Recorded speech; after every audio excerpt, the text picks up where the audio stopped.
Hi, in this video we're going to do the unboxing video of the Huawei media router, and the model number is HG5324D. So this is a modem that I've received from an internet provider. It's got 300 megabits per second with ADSL2 plus wireless router, and this is what it looks like in the box. So in this box here, we're just going to open up like this. So we try to open it this way, so it's open up this way, and this is what it looks like inside the box. So I got the user instruction from my internet provider, and there are some information on there.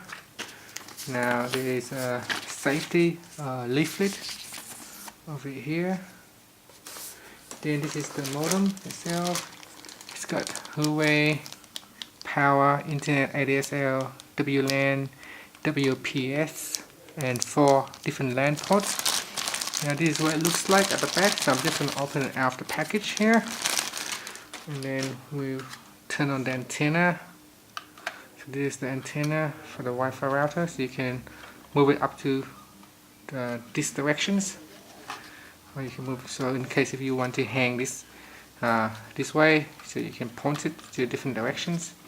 You can also twist it up and down like this. And this is the ports at the back here. You got the ADSL port, 4 LAN ports, reset on off button, and a power button. And inside here are the cables. So that's all you get inside: the power plugs, the phone cables, the network cables. You got the filter, and that's it. That's all you receive inside this box. Thanks for watching this video. Please subscribe to my channel for more videos.